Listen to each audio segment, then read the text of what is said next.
Hey listeners, it's Kara, your host.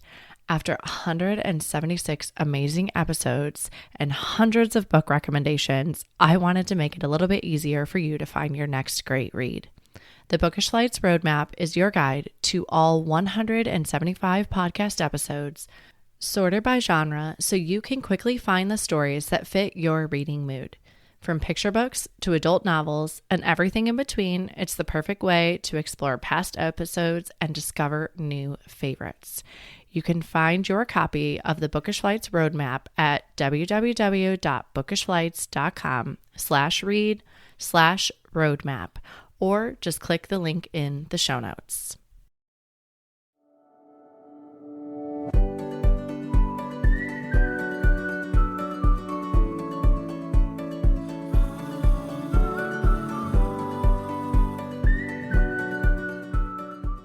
Hi, I'm Kara Infante, and this is Bookish Flights. In each episode, I chat with one bookish guest as we take some time to sample and savor the pairing recommendations from their bookish flight.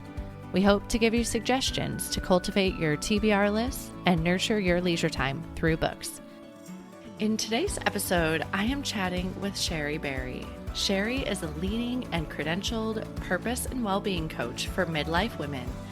She empowers them to reclaim their identities and live with purpose and wellness after years of prioritizing everyone but themselves.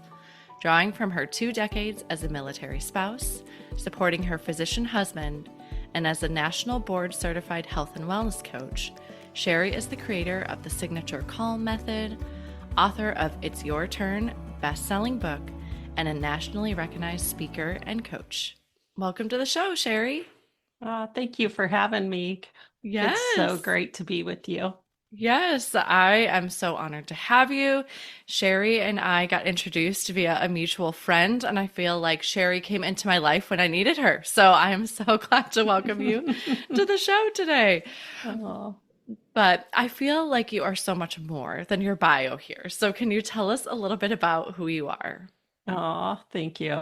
Well, I always start out with I was a military spouse for 20 years, and that was not my first profession nor my role. My first role really in the career field. I am a respiratory therapist, and that really led me on a path of really education and health and wellness and that type of thing. But I'm a mom. I'm a wife to a very busy guy who is in the medical field. And, my passion and my purpose are really empowering women to take better care of themselves because it's my story too. Yeah. Yeah, I think there's so many of us that can resonate with, we just put ourselves on the back burner because we got to get done what we've got to get done. Yeah, yeah. And it came to that spotlight for me when my husband retired from the military. And, I talk about this in my book. He handed me the American flag, gave me a kiss, and said, "Now it's your turn."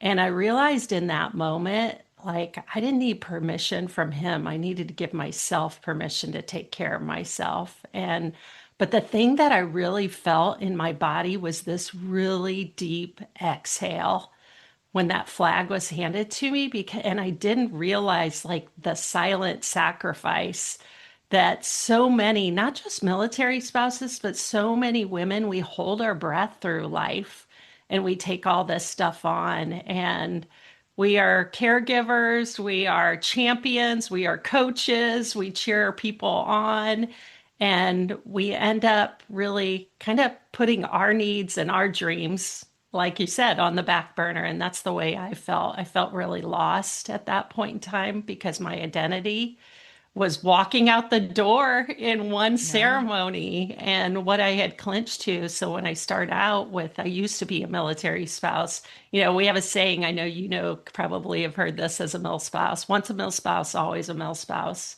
because it is ingrained in us. And that's just really part of who I am now. Yeah.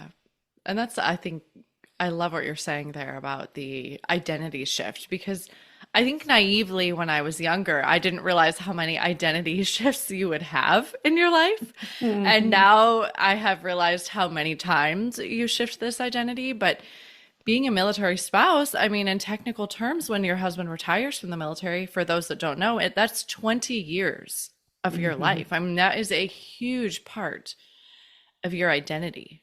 Yeah. Yeah. And that was the thing when I felt at that time, nobody was talking about this transition after retirement. We focused so much on, the service spouse or the service member that service spouses got left out of the conversation a lot. And that there are many people working in this area now, which is really exciting to see that expansion happening because the conversation's happening because there's a lot of things that happen. The military spouse unemployment rate is, triple what it is the national rate. We're underemployed, we're undervalued in a lot of such situations. And that walks with us everywhere we go as a male spouse. And, I want to bring it back to our civilian friends too. Yeah. Women, where do you feel in your life where you're like just the spouse, right? Or just the mom? And I really point that word out just because it diminishes everything we've done in our lives. So I think it's just really important to speak to that. Yeah. Yeah, the word that keeps coming up as you're talking is like, I feel like we play a supporting role in so many others' lives, and then almost a supporting role in our own life because we're not putting ourselves forward or we're too exhausted by that point to even do Yeah. that. Like, it's not intentional. Yeah. Yeah. Yeah, I think the thing that I really realized what was simmering underneath all of this was resentment because, 10 moves in 20 years, I had changed my career multiple times. I'm a respiratory therapist, as I mentioned. I gave that up. There were a lot of things, but, after all this kind of going through it, I can look back at it now and every job, I say I had a curvy employment history doing all kinds of different things. But that's what made me the person I am today. And rather than being resentful at it, I look at the joy in it now and see that those pieces in my life and those different roles and different, jobs gave me a strength now that I can really speak through. So I think that's important. And I really think women in general, we all need to hear that in many parts of our lives that when you think, oh, I'm just the stay-at-home mom or I'm just the caregiver, there are so many things. There's an invisible sacrifice that's going on. And I call it the messy web, and it's like all of this stuff that's going on. And we may be over givers, where we raise our, I mentioned it in the book, helium hand of I realized that was me and my worthiness was tied to doing for others rather than taking care of myself. Yeah.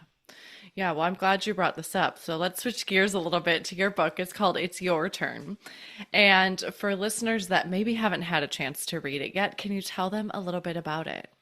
Yeah, it really, no, it was the book I needed when I hit midlife. And it was when the roles were changing, when my kids were launching off to college. And then I literally was like, look myself in the mirror and say, who is this woman? I don't even know her anymore. I don't even recognize her.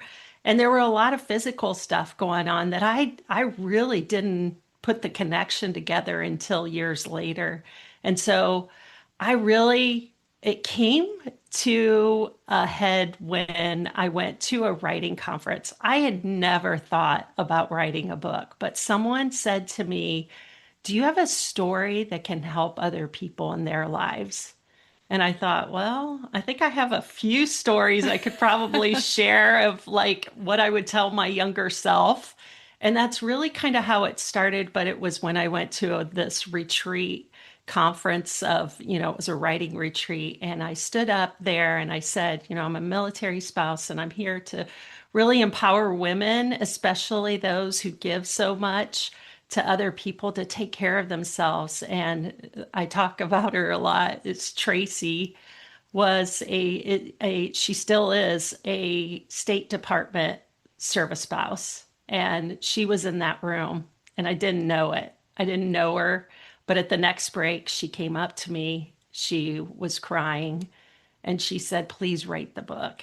Yeah. And I realized it was so much bigger than me.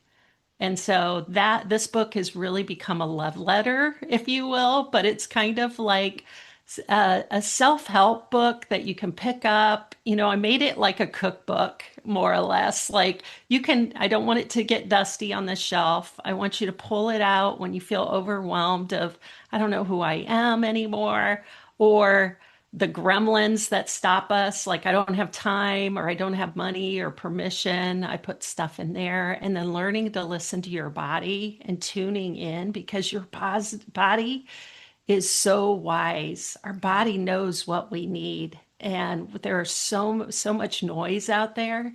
If we can connect to that, and then just really anchoring into saying yes to yourself every day. And how do we do that? So it's really a possibility book too. Yeah, I loved that it was very actionable when I was going through it because, like you said, like sometimes I feel like you can read self-help books, but there's not these action items that break it up. And so then you're reading it, but you're not really applying it to your life. And I felt, I was able to pause with the prompts that you had, and I was able to think about this and like the excuses we might tell ourselves or where I maybe were feeling that. And so I loved it for that because it was just more than just a book, right? Like there was so much more to apply it than to your life as Yeah. well. And I've been thinking about it so much of the excuses that we tell ourselves of why we don't have time to do something.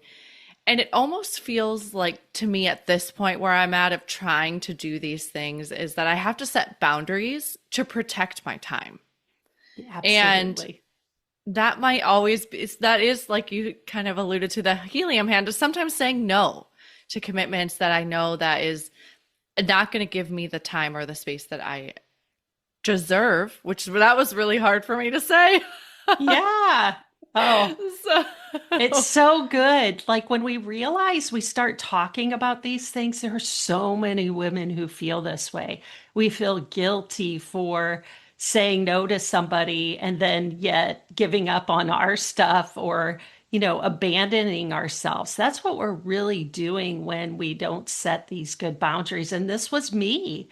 I mean, I just really kept thinking, and I realized there was this worthiness tied to it. And it was a grief of not being able to earn that paycheck as a yeah, military spouse that was so intertwined in this. And I think we're just conditioned as women to always put the needs of everybody else before ourselves. And actually, what ends up happening when we do the reverse, when we say we get to fuel ourselves first, we actually show up so much better for everyone around us. And so I think the guilt is a learned thing, and our thoughts, they drive everything. They really do. After doing a lot of this work and coaching hundreds of women, we really start peeling back what makes you think that way. And a lot of yeah, it's tied to an experience or a belief or someone we saw in our lives. And it doesn't make it wrong, but it's just that awareness. There's no I like to say there's no judgment in coaching when we do this. And if we have compassion for ourselves and empathy, we start treating ourselves a lot differently. yeah. I think there's also a lot, and that's probably societal, right, where we get these beliefs, but that our time is not valuable unless you're earning money Hmm. while doing that. And I think that that is the biggest misconception that has been pulled over our society because I am infinitely busier now as a stay-at-home mom of three than I ever was as a physical therapist full time. Yeah, absolutely. I share that story in the book about a friend. Her husband did something very sweet. He said, I want you to write down everything you I do loved that. in your life. And she's like, "Oh my gosh, let me get the notebook out," and started doing this. And he said, "Let me research how much would it cost us to pay someone to do this?" And it was a phenomenal number in the end. And so I thought that was such a sweet gesture. And it also shows that, the things that we do in our lives, they don't have a dollar value to it. It's infinite, right? Yeah. And we never know the influence that we'll have on our kids, being able to spend time with them, being the caregiver for your parents, being able to do so many volunteer things in our lives. Like that's just a ripple that will live on forever. So we do have to really anchor into that when we think about worthiness. Yeah, I always think about when I'm 80, what do I want to look back on Mhm. and what do I want my life to have been? And it is always to have been with my kids. And it's not to Yeah. have gone to the clinic and helped someone with their back pain. Now that feels great. But when I'm 80, that's not going to be where I was wanting to spend my time. And so that I have to reset myself quite often of like, nope, this is where I want to be. Even though the days can be so long sometimes, but Yes. this is where I want to spend my time. Yeah, I love that because, we make it so overcomplicated sometimes, right? And that's where our thoughts, we start having, the gremlins, the stinking thinking, whatever you want to call it, kind of thing, and it slows us down. And I love the question, and I practice it in my life and my clients and anybody I share it with. I'm like, one question you ask yourself in the morning, actually two, who do you want to be today? Yeah. And what do you want? What do you want in your life? And sometimes we have to really narrow down and go, what do I want today? What do I want this week? Because this is where it gets really big. Sometimes when we Yeah. think we have a big goal, we really have to break it down sometimes and just do that daily practice, that daily rep of who do I want to be and what do I want today? Yeah. It can be Yeah. that simple.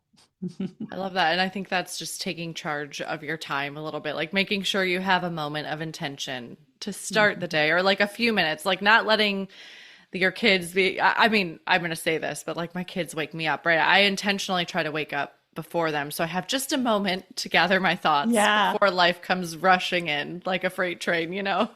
yeah, absolutely. I think that's the thing too. We're so programmed to just get up and go.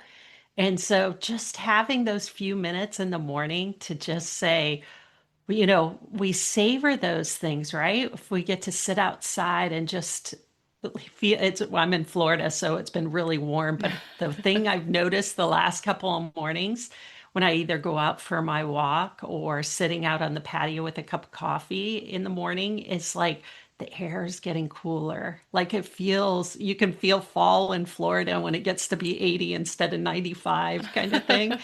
And so this is that awareness piece of stopping and going just for a couple of minutes. What's different? What do I feel in my body? And just really bringing it back to anchoring into all of that, what you get to have for yourself. Yeah, that's beautiful.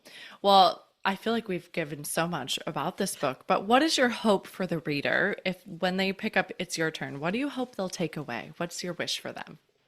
I, it's so great to get messages like this was just what I needed to hear, or this is something that, I've been meaning to really focus on and I'm able to do it. You made it small, you made it simple.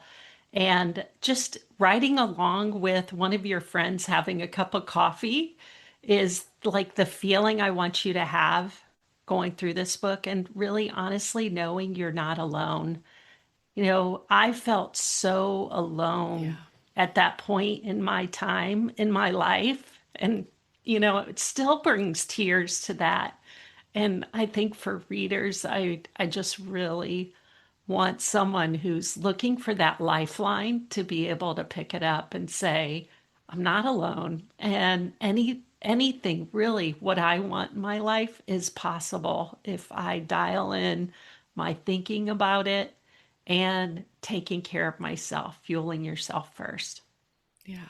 And I think that's so beautiful. We need more people like you, Shari, who are willing to tell their story, right? And be brave enough to share your story because that isolation and aloneness makes you not want to share it because you think, well, no one else could possibly be feeling the way I'm feeling. We've all been there. Yeah. And I think just you never know who your story is going to resonate with. It's amazing. That's been probably the biggest surprise is getting feedback or seeing a review and just, you know, I spent a lot of time on this end crying, it Yeah. seems, but it's tears of joy because it is that lifeline and we all need it. Loneliness is the new pandemic. And I think we have to remember that no matter what, we have to, I always lean on hope. I lean on optimism and I lean on finding the yes people in your life. And so surrounding yourself with people who are going to be honest. Honestly, they may not always say yes, but they're your cheerleaders in your life and they're the ones that are going to be honest with you. And so I hope the reader really walks away with feeling like they just got hugged by a big a friend and knowing they're not alone. And it sparked conversations. That has been really awesome to hear a lot of this of moms talking to their daughters about taking time. When your daughter says to you, I just really need to have a day just to slow down and not do anything. I'm like, whoa, that's Yeah. just it's that ripple that happens when we're an example for other people in our lives. Even all the doing when we can just be, that's a huge piece. So, Yeah. I think so often we get through better to our kids when we model it than what we say. absolutely, 100%. Yeah.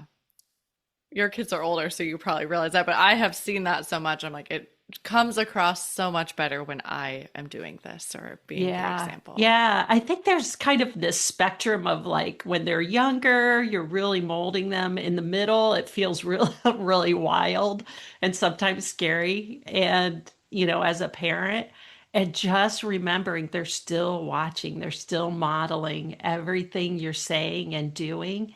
And and then as they become young adults, their whole mind and their thoughts, it's beautiful to watch. And sometimes we feel like, ooh, they're going off, but just anchor into having your values and being able to be open-minded. That's the thing that's so compassionate. I've become a better parent, a better wife, a better friend because I really have through coaching, I've become the listener. A better Yeah. listener is asking the questions and listening. Yeah. Absolutely. What have you learned about yourself through writing this book? Hmm. I never took the title or that identity of like being the author kind of thing. That just seems so strange to me. And to actually do it and, you know, really look at this to say, there's a lot of quiet grief that I didn't realize as holding your breath for 20 years and then being able to kind of find your voice again and being able to speak like what's really on your heart. It's been a very cathartic experience writing a book. And Yeah. now I'm like, I highly recommend it for everybody. you know, it is one of those things, but it is, you know, just that whole what you learn about yourself in the process is really valuable. And you see things that you didn't necessarily see before. And I had some phenomenal editors. And so there were parts where I was like really surface level writing, and they were like, "Ooh, we need to go deeper on this one." And I'm like, "Ooh, that feels cringy." So there was a lot of feeling that came up in the writing that I think that's where it got so rich in the experience of it all for me, and I hope for the reader too. It just brings that really thought-provoking stuff of you see yourself in other people when you hear their stories. Yeah, I feel like there has to be a certain sense of deepness or understanding to your story to be able to put it into words on a page. I mean, you do have to dig in to be able to do that. Yeah. Yeah. I mean, it literally took me 3 years to write this book Wow. because a lot of it was like you go through different thoughts and different feelings, and, all the insecurities come flowing in. And so you sit there and you start to question a lot of things you did in your life or just kind of looking at it. But I kept saying to myself, what's the lesson in this? And I think that's what we can all carry away when we're going through an experience, especially something that's really hard and difficult, is what's the experience in this? Yeah. And what would I share with someone to learn? So once I understood that, and when it got really, really tough, I kept thinking about Tracy. What would Tracy need to hear? What would I share with Tracy right now in this moment? Yeah. And that became a really strong force in finishing the book Yeah. and getting it out there. We've talked a lot on the show about, finding a purpose to the pain. And I Mhm. think that you're saying exactly that is when you are going through a tough season, it often helps me to switch my mindset a little bit of like, what's the lesson here? Mhm. And it doesn't mean that the pain goes away or the grief or the unpleasant feeling that you're experiencing goes away. But I think when you can look at it of like, there will be something, and maybe that's a hard lesson, that there will be something that will come out of this, that it just takes a little bit, you could get a little bit of space to breathe in Yeah. that season. Yeah, I think it's so important. And it does. It goes back to our thoughts in that. And that was just, there was so much. And that's the stuff we don't give ourselves, or we don't give that work enough credit, I think, is looking at how our thoughts are driving our whole life Oh, in yeah. this. It's just, when you look at it and you look at people who've come through some pretty horrific circumstances and how they've come out on the other side and just, done amazing things. And then you have the same, a similar person going through the same thing and ended up a totally different thing. A lot of that, yes, is circumstantial. And it is the thoughts and the people around you that are helping you either, cheer you on or influence you, and then admitting you need help, Yeah. you know? That's a huge piece in all this too, is the community part really has been a beautiful thing to see, because there's a lot of, I feel that way too. And there's a quiet, like, stuff, that whispering that's going on, especially in with women, that we're not always acknowledging a lot of things. And when we can really talk about that, it makes a huge difference in our lives. And it shows up in how we do take care of ourselves. Yeah. I think there's sometimes we'll hold ourselves back as well because you're thinking like, well, I don't want people to perceive me as whatever it is we're hiding, right? And I think when someone else says, well, this is my story and it's similar, you finally feel like you can breathe because you're like, oh, wait, me too. I can admit that? Yeah. Yeah, I know. And that admitting, you talked about vulnerability and authenticity.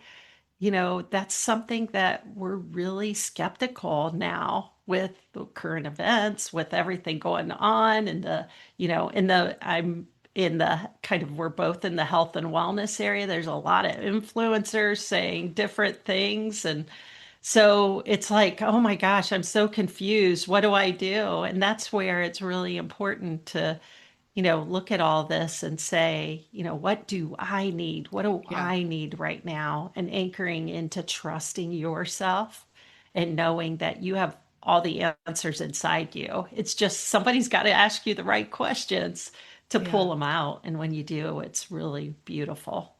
Yeah, listeners, I'll give you this little. When I was in the clinic, a lot of times, people come in, they've been having pain and they've been having pain for a long time. I mean, this sounds like our story, right? As we put it off and we put it off and we put it off until it finally is nagging you enough that you're like, I need to do something about this. So, and there is a huge percentage of people that would come into the clinic and I'd be like, okay, well, what do you do to make this feel better? Like when you feel this pain, what are you doing? And they would show me some stretch that I'm like, that would have been what I would have given you if you would have seen me 3 months ago, but your body figured it out. And there is some intuition. So I think there's something to be said there as well of leaning in and trusting yourself, but also taking the time to listen to your body because we don't often do that because we're go, go, go. So you're not taking the time to do that. But you have the power and knowledge within you to do this. It's not, yeah, sometimes you need external help, but I was so shocked to be like, well, yeah, that would have been the stretch I would have given you. And I'm glad you found it 3 months ago, but let's get you all the way better, like let's get you Yeah. all the way there. Yeah, yeah, you're the bridge. You've been that bridge of like getting people to that point where they can, if we slow down and we start listening to ourselves, especially if it happens again, you're like, whoop, there it is. My Yeah. body's familiar with that. And so I love that you share that story because it is so true. Many people, when you start to really talk, you ask, what have you done? What would you do? We hold ourselves back from either busyness, guilt, perfection. I have to have it all figured out before I can take a step, all the things. So I think it's really important in trusting ourselves. And, speaking on the medical side of things, is right now, especially, it's really hard to walk in and have some time with your provider, medical provider. I have a client who's a medical provider, and she said, I get 9 minutes Yeah. with my patient in family practice. So as women, we really need to go in as consumers, everyone of the medical system. We have to go in with good questions. We need to be educated as much as we can going in and empowering ourselves to know that if they don't have the answers, we'll find someone who does. Yeah. And they may not be your person to put on your wellness bus, but well, let's work on helping you find who can that be. And that goes back to trusting your intuition again of like, is this person really helping me or are they steering me in a direction that doesn't feel good to me, kind of thing. So much with intuition and leaning into what your body is really saying in Yeah. all this too. Yeah. Well, for the listener that is like, Shari's message is resonating with me, where can they find you? Why don't you tell them where they can look you up and find out more Yeah. information? Yeah. So my website is probably the main hub to go Okay. to, and that's sharibieri.com. And on there, the tab for It's Your Turn Book.com is there as well. And so I have a blog there. I have different stuff about the coaching programs and the book, and then just general resources and stuff that I've put together for free for people. So, yeah. Perfect. Well, I'll have a link for that in the show notes as well, listener. So if you're driving, don't worry about that. It'll be in the show notes so you can go check that out. Let's switch gears a little bit and let's talk about who you are as a reader. What books do you enjoy reading? Hmm. I think, when I hit midlife, my self-help books at the bedside grew really tall. And those are the ones that I've really leaned in to learn. One of my core values is the love of learning. And so I just love soaking that kind of thing up and information to help that kind of, myself and the people that I help. But I also love escape. So, I love where I can see other people's stories. So I love to see anything that is like even an autobiography Yeah, and being able to read someone's stories and being able, one of the books that I really loved was Melinda Gates' The Moment of Lift. And it's just an empowering anything that can be full of someone's story and Yeah. adversity and making it kind of their own hero, Shiro story is really fun to read to me right now. Yeah, I feel like memoirs are a great genre for that as well, where you're Hmm. getting to see kind of where people came from and then the trajectory that they took their lives on for that too. Yeah, absolutely. It's such a point of connection when you can hear people's stories and how, it shaped their lives. I think Yeah, we can really take away just so much richness from reading other people's stories and hearing them. absolutely. How in your busyness do you find time to read? Hmm. I love actually, the biggest thing that I have done lately because I seem to be traveling a lot is I love audiobooks. And so that tends to be, and I love to go for my walks and Yeah, stuff. So I put in my book in my ears and I go, and it ends up being, I love hearing authors' voices yeah, because there's so much more liveliness that come through. So that's probably the number one thing. Um, and right before bed, it's my time to power down. If I can take 10 minutes to just read a chapter or a part of a chapter, that's a really way to kind of shift away from all the electronics that we have yeah, going on during the day to just slowing down. yeah, absolutely. And that's back to like our earlier conversation is kind of having those, morning routines and end of day routines. I mean, that in my life is where I can control my time.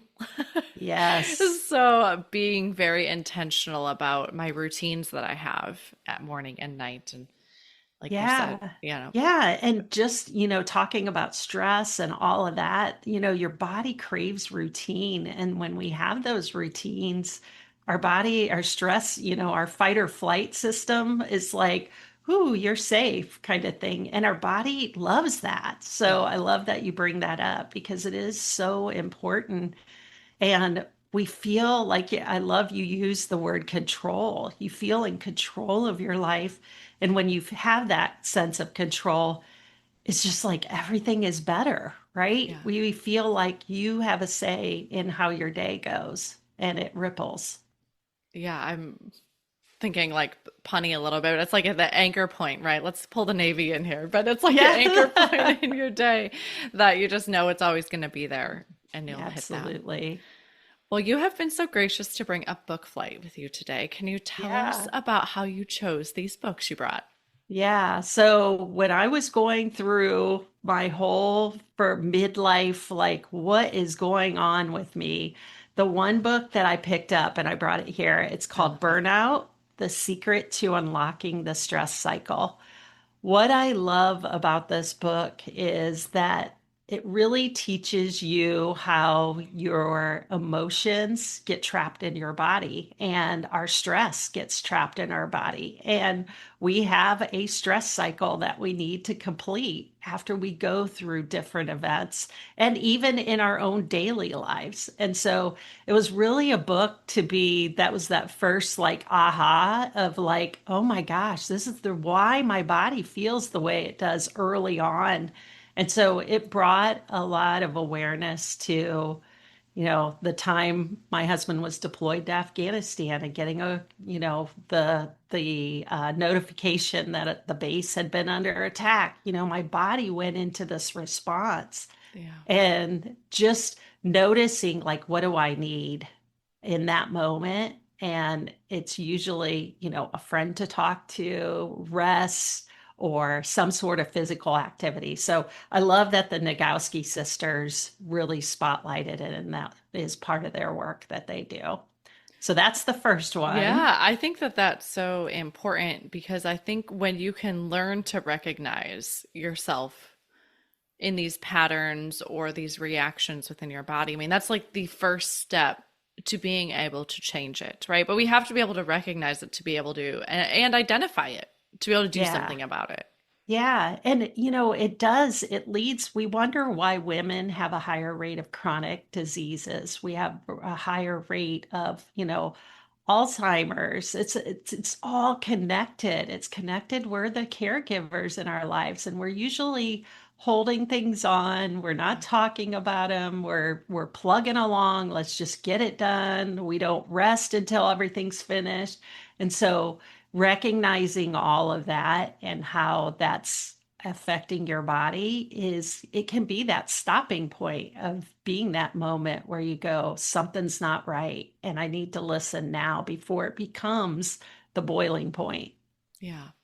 Absolutely. So that was Burnout, The Secret to Unlocking the Stress Cycle, and that's by the Nagowski sisters. What's the next book you brought? So this one was in the health and wellness area too. The new menopause, Dr. Mary Claire Haver, and she has really started a movement about having the conversation about your body shifting, all the changes. I love that she debunks a lot of the myths out there about just having women having conversation about hormone replacement therapy and the importance of what our hormones do, especially in midlife and beyond in women, and just the conversation to have with your physician. She spotlights a lot of, there's a lot of work to be done in this area. And part of that is in the medical community of how they're getting their education on women's health Yeah. and that kind of thing. And so it's kind of a systematic or system flaw in a sense that they just, they're taught certain things and that's kind of a window they've stayed in, and how it just really goes to the point that science changes all the time and we need more research, especially with women's health.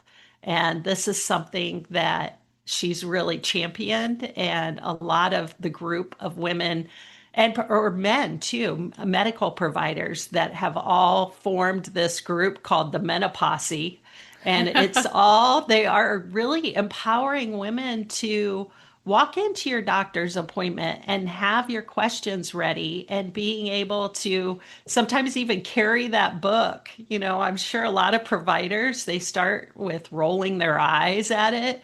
Maybe at more, maybe some providers are like, yeah, tell me more, what's going on? And so there's a lot of women in my own situation. I felt very, not seen in my doctor's appointment when I walked in and said, I'm having all these symptoms. What's going on? And I got a pat on the back and a script and sent on my way and said, welcome to midlife. And I knew there was better out there. And so I went digging for it. And I'm super passionate about women's health anyway. But Dr. Mary Claire is like, someone said that I said this, I said, she's like the Taylor Swift of midlife women right now, I think. And I think we can look to her and be really hopeful, and also know that she's doing and bringing people into the conversation that it's really important. And she has another, I don't get paid for anything for saying this with her, but she has a new book called The New Perimenopause that's coming out soon, because it's not only teaching us in midlife, it's teaching our younger generation, my daughters, our kids, that, being able to take care of yourself in this way and being aware of what you need and what happens physiologically to your body can really empower you to go get the help that you need and so deserve. Yeah. It's wild that we're having this conversation right now because so much of yeah, I was a pelvic floor physical therapist was my specialty. If I have not said that on the show, that's what I did, and women's health. And it is amazing how much advocacy and education that I did within that job. And that's not me sitting here patting myself on the back, but it is me telling you that your providers don't know that there are services out there that can help you through Yes. various moments of your women's health cycle, right, Yeah. of your life. And I loved that piece of it. And that's why I think I loved women's health so much and ended up in that realm, because I loved educating not only the patients, right, about there is an answer for you. There is something you can do for this. It's not just, oh, I'm going to pee my pants for the rest of my life, or I'm going to leak urine when I sneeze. And not to bring it like, I don't Yeah. often talk about No. this on the show, but we're told that and that it's just normal. And that's not true. And so, but it was also educating to the providers like, hey, there's services out here that can help these women. So send them to me, like bring them over to my clinic and I'll work with them. And so there's advocacy and education that I'm sure I haven't been in the clinic in a few years with my kiddos, but I'm sure that that still needs to be done. It absolutely. Yeah. And it is the conversations women are having behind closed doors. And they're embarrassed to have some of these conversations, whether it's sexual health, it's, urinary health, it's, my moods, depression, all of this stuff is related. It's all interconnected. And again, my husband's in medical education, and he's like, where would we fit it into the curriculum? There's just Yeah. so much. But the thing is, it's being able to shift, and he's even shifted his mindset on this too, because he works in, working with osteopathic manipulative medicine treatments. You hear a lot of women coming in saying, my joint pain, my, this is hurting, that's hurting, and it's all connected. It is all Yeah. connected. And so even his conversations now are, who do you see for your women's health and what are some of the other issues you're having? Not that he's going to help solve it, but is part of the connector. Yeah. And that's the thing in medicine, I think, we have to really advocate for ourselves is the connection points of being able to walk into the office. I love that you bring this up because I think such an important thing. Being able to walk in and say, can I have a DEXA scan? The DEXA scan is now recommended at 65 unless you have a mother with a history of a fracture. Well, my mom has had 4 back surgeries. I turned Wow. 55 this year, and I went in to my provider and I said, can I have a DEXA scan? I really am concerned about this. And don't you know, I'm osteopenic already. Wow. And so it was a huge awareness to me, but I didn't learn that through my provider. I learned Yeah. it by being part of different communities and educating. So, but this is the thing, and I want readers and listeners to take this away. There is hope. You can Yeah. reverse a lot of things. So, I'm working on strength training. I'm working on resistance training. I'm working on what foods, what protein, what, combination of things do I need to really reverse this and slow the loss of bone um, loss in my life? And so, this is part of that conversation when Yeah. women start to have, we actually become better advocates for all of us. Yeah. And then you get more tools to help you in your toolbox. Absolutely. Yeah. And feeling confident walking into your provider, because that's what I didn't feel, Yeah. even being a spouse of a medical provider. I walked out and I cried in my car thinking, is this it? Yeah. Like, this can't be it, kind of thing. And Yeah. just searching for my own answers is has blossomed into way more than I could have ever imagined. And now to work with women and hear, I'm so glad you shared that. I asked about that, and this is what I found out. And that's really what it's about, is a better life for yourself. And we want to live a long time, and our quality of life gets to be so much better. Even though we're living longer than men, typically, our quality of life is not the same. And we Yeah. have to really see and look at giving you hope that it can be different. It takes one small step. We just get started with one simple step and Yeah. go from there.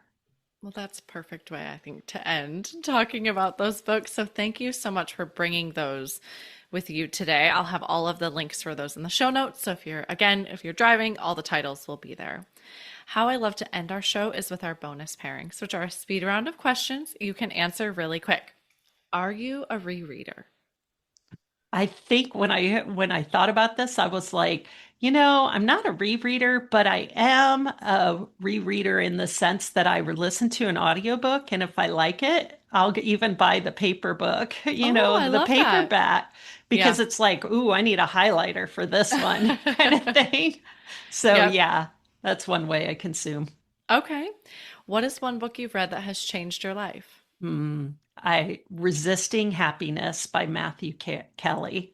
Oh, I read this at the time when my husband handed me the American flag, his retirement, and what it really taught me and really woke me up to like the self-sabotage that we have on ourselves and just anchoring back into like who God created you to be was really a beautiful message in that and giving me where am I slowing myself down from happiness and joy? yeah. And so that was a really, it just, it came at the right time. Okay. I haven't heard of that one, but I'm like, oh, that sounds really good as well. Yeah. Where is your favorite place to read? I love anything outside. So I would say on my patio right now is really a great time and I love water. So we have a little pond out back and How it's nice. just Yeah. nice to just like slow down and anchor into nature while I read. Perfect. Lastly, what are you reading next? So I came across this lady, Zarna Garg. She's a comedian, and Okay. she has a book called The American Woman.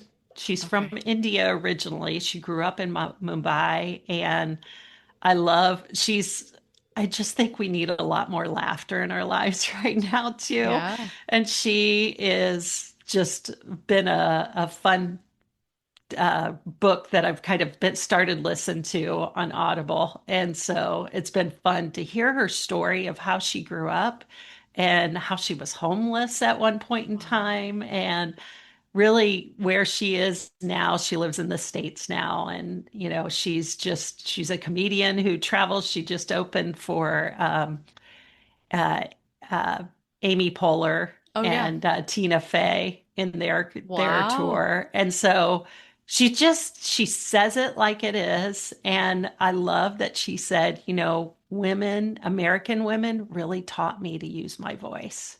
Yeah. And it's just, there's a lot of funny stories in it and just her own story too that really come through. And it just makes you think, especially as a parent, because she has 3 kids. And so she talks about her interaction between her kids and her husband. It's just lighthearted and fun. Yeah, that sounds great. I'll have to Yeah. check that one out as well. Well, thank you so much for coming on the show with me today, Shari. I know your time is precious and I appreciate all you've given me. Thank you. It's been fun and I really appreciate you. You're welcome. Thank you so much for listening to this episode today with Shari Bier, including her book flight of books for the woman ready to say yes to herself. We'd love to hear what other books you'd pair with this book flight at bookishflights.com.